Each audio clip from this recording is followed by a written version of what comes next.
Sports Flash TV na may dati. Ito ay lagi kang panalo, bakbakan na sigurado, mga balitang WBO, inaprubahan na ang request ni Navarrete at ang update kay Casimero at Rais Alem. Pag-usapan natin yan mga ka-flash. Pero bago ang lahat, huwag kakalimutang i-like, mag-subscribe at hit ang notification bell para updated ka sa mga bidyong katulad nito.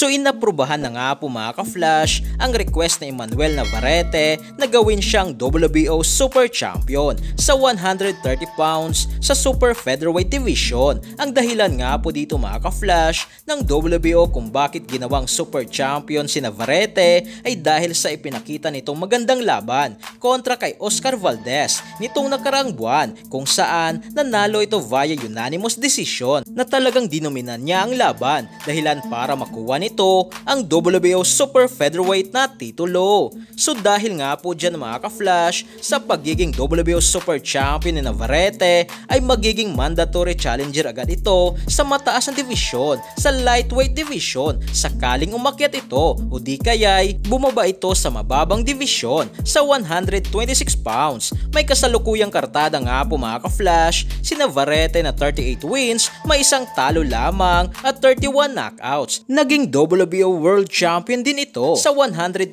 pounds, 126 at 130 pounds. Habang sa kabilang balita nga po mga ka-flash, tinatarget nga po ngayon ni WBO rated number 5 Rais Alem ang makalaban ng mga nasa rated number 1 to 10 sa ranking sa Super Bantamweight Division, lalo na ang mga nasa mataas na ranking na sina Teji Duhaney na rated number 4, Janriel Casimero na rated number 3, Luis Nery na nasa ikalawang pwesto at rematch kay Sam Goodman na nasa unang pwesto, na kung sakaling manalo dito si Alem ay paniguradong ito ang maghahatid sa kanya upang mabigyan muli ng pagkakataon upang lumaban sa isang title eliminator. Umaasa nga po ngayon si Alem na kung maikasa ang kanyang sunod na laban kontra sa mga top rated sa WBO Super Bantamweight Division ay target nitong mangyari ang laban bago matapos ang taong 2023 o early 2024 na ang magiging venue ay sa bansang Amerika. Matatandaan nga po mga ka-flash na natalo si Alem via split decision matapos lumaban ito sa labas ng Amerika kontra kay Sam Goodman na ginanap sa Australia.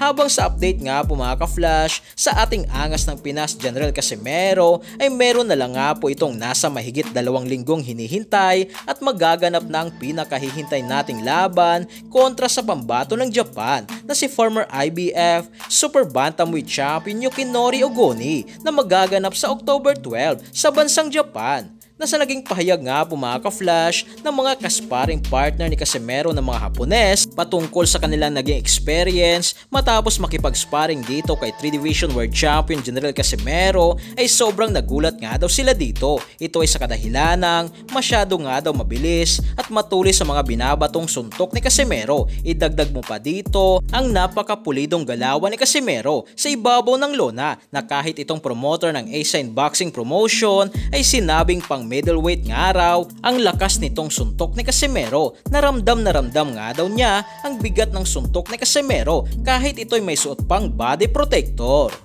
So yan lang para sa ating balitang boxing. Ano bang masasabi nyo tungkol dito? Para sa inyong komento at reaksyon na i-komento nyo na sa baba. Hanggang sa muli, ito ang The Sports Flash TV!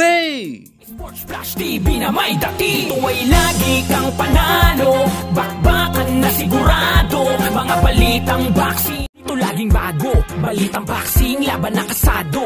Di papahuli pagdating sa bakbakan, mga pambato na patuloy ang laban. Sasaliksikin ang bawat babalita, talagang diin, bawal ang mahina sa loob ng ring. Merong pambihira, mga kamao na nagiging bida.